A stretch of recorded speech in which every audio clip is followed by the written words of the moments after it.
Hey guys, welcome back to the channel. Today we are looking at two Star Wars model kits.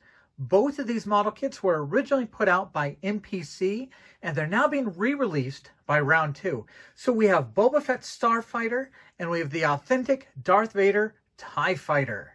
Now I'm really excited about both of these kits and for different reasons. First, on Boba Fett Starfighter, the book of Boba Fett just finished up. I'm a few episodes behind, but the last episode I saw, I think episode 4, really featured this ship, and it was really epic.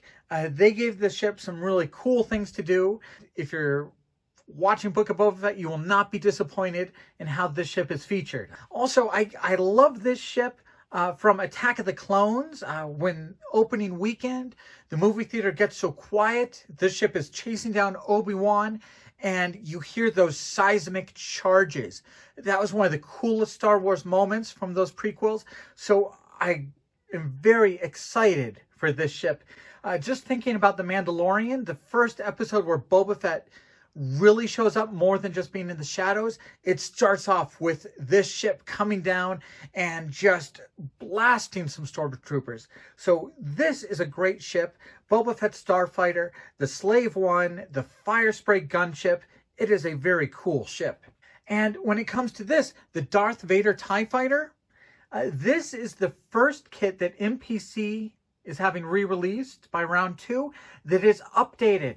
So everything else, including Boba Fett Starfighter, are just straight re-releases of the old kits. This is the first one, the Darth Vader TIE Fighter, which is going to have some new and improved tooling and parts. So let's start just by looking at the Boba Fett Starfighter. And like I said, this is a straight re-release. So if you've owned this model in the past, there shouldn't be any new changes. But we have some really cool box art. We have an illustration of the ship. Down on the side, this looks like a painted model, molded in gray. Cement is necessary. Art on the sides and on the top, a couple features. Opening rear hatch, Boba figure in the detailed cockpit, movable thrusters, a display stand, and Han Solo in carbonite. And once again, a couple different features on the back. Rotating antenna, movable thrusters. There's the picture of the display stand. And then just some nice art. This looks like a painted version of the model. There's that little Boba Fett and some art of Cloud City. One thing that I kind of like is no decals. I really enjoy the weathering and the painting on Star Wars model kits. And sometimes I just find it's nice and relaxing not to have to worry about decaling at the end. Now, the plastic itself is about what you would expect out of a vintage kit. It is molded in kind of a pale tannish gray. There is one clear sprue, which has, it looks like some engine bells, the cockpit glass, and Han Solo in carbonite is done as a clear piece. In addition to Han Solo and carbonite, you also get a Boba Fett. You can see there is a bit of flash. You can see it down by his hips, along the side of the legs. And over here, by this arm, you can see a little bit of flash. So a little bit of cleanup there, but that should be a fairly serviceable figure you'll be able to see in the cockpit. Just like the AT-AT I did, the lines are not engraved for panel lines. All of these little lines are raised lines. Not too much flashing around those guns, so that's good. See, there is detail to work with as you paint it and weather it. More raised lines there.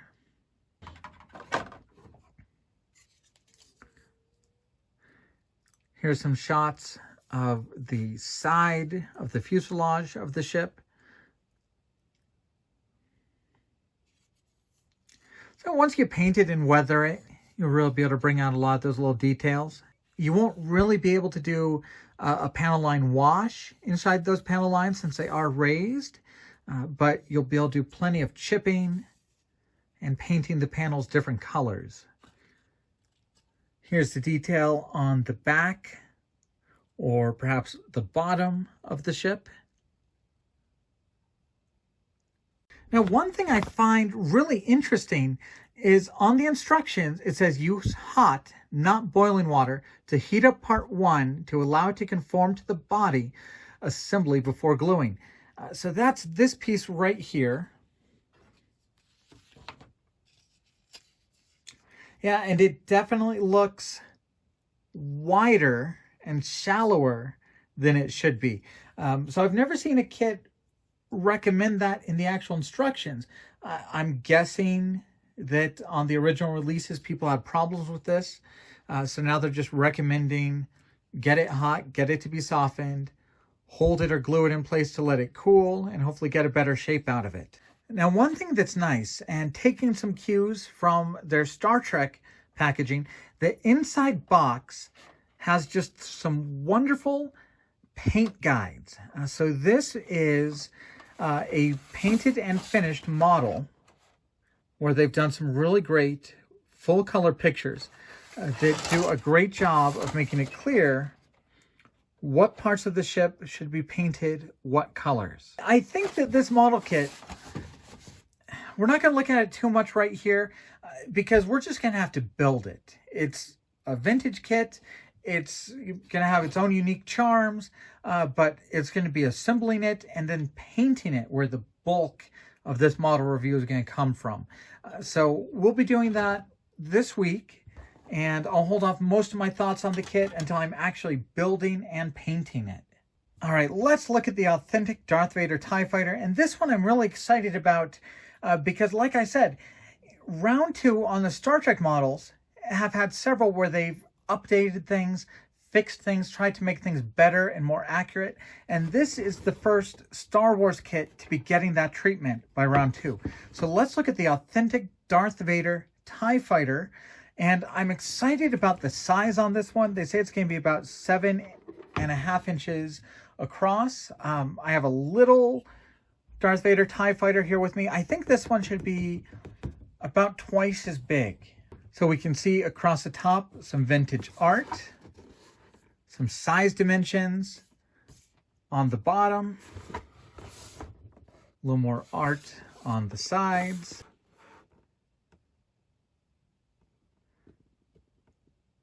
And we can see all new Darth Vader figure and a detailed cockpit interior. Across the back, we can see authentic detail, clear blaster parts, molded in gray, retooled top and bottom hatches, 7.5 inches wide.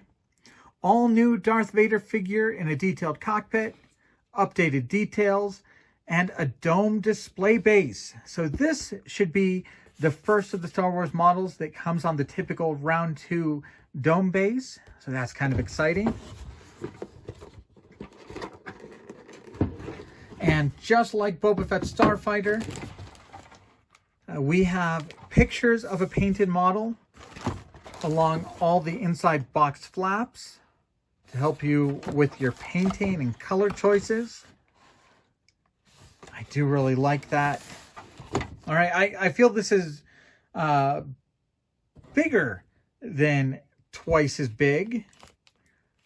Very nice gray color. You can see my paint color of choice is very close to the molded plastic of Darth Vader's TIE Fighter. I like my TIE Fighters to be a very blue-gray. I believe the Imperial Crafts only really got blue-gray or get a blue tint on them in Empire Strikes Back and Return of the Jedi, but those are my preferred movies. So I do my TIE Fighters in a fairly blue color. Now, part of me really regrets right now not having gone on like eBay to get an old version of this kit to really compare. I believe most of this is the same as the kit has always been. I think AMT may have improved it once upon a time when they took over for MPC. But first thing I see is a lot of engraved panel lines rather than raised. And like I said, you know, the AT-AT had all raised lines. Boba Fett Starfighter has a lot of raised lines. These are engraved. And it looks like these will be detail done with some separate parts. Looks like these parts will be inlays for the detail there. And we can kind of compare that directly to the detail on the kit here. So you can see a fair representation. And overall, quite a bit of nice detail. Right, here's a couple mechanical parts. These will be inset on kind of these support rods going out to hold the wings of the TIE Fighter. So those will fit in here and behind these parts.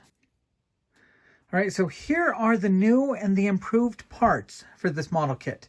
We have better detailing around the front of the pilot's compartment. We have top and bottom hatches that have been completely redone, brand new. And you can tell those are going to be just nice and accurate. And here is our new Darth Vader. See, he's in two parts, the front and the back. So this part is his back. And I'll have to check the instructions. This might be his chair that he's going to sit in. And this should be where the stand goes. And you have this plug to cover that up if you don't want to use the dome base. Okay, I have found some old images online of the vintage kit so we can kind of see what some of the differences are. So this is the new kit with the redone hatch. You can see along with the hatch, they've changed a little bit the detailing that went along with it.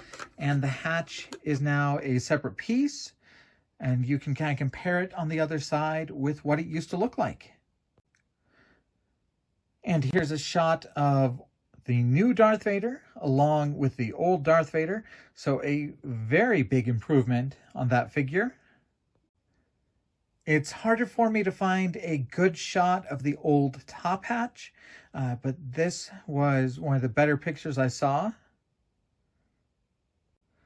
And the new front frame compared to the old one. Overall, absolutely, the brand new parts look great. Really, we wouldn't expect anything less. If you're going to redo parts and make new tooling, it needs to be accurate and detailed. And you can see the little dots kind of along the rims there. That is a great looking piece. I think maybe I'll try and skip the clear glass on this and just leave it with the frame. Darth Vader looks good. And overall, I'm impressed with the quality of the parts that they haven't updated. Once again, I think AMT may have updated it once, but that's a lot of nice detail to work with. Lots of nice engraved lines for these two big structures.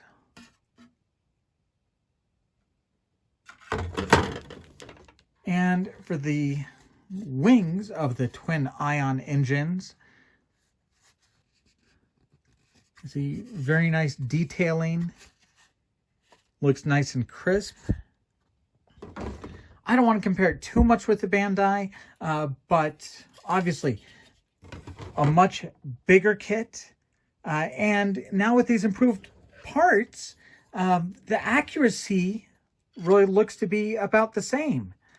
So you can kind of see the Bandai hatch. There's the top there.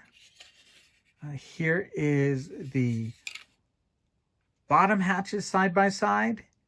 So you can see the model kits really do look alike. And I'm really excited that this will be on shelves. And just look at the size there. This is going to be a really nice display piece. Just kind of being bigger, massive, and more intimidating, just like Darth Vader's TIE Fighter should be. A couple detail parts and struts, and these parts, I believe, are going to be the interior of the cockpit. So that's my first look at the authentic Darth Vader TIE Fighter and Boba Fett Starfighter. I'm really excited about both of these model kits, and I'm really not sure which one I'm going to work on first.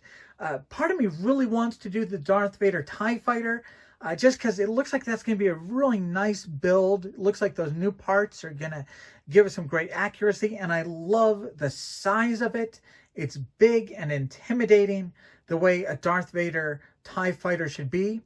But also, I've got 3 episodes left on the Book of Boba Fett, so I may start binging my way through there, and I think I'll really want to be working on Boba Fett's Starfighter as I do that.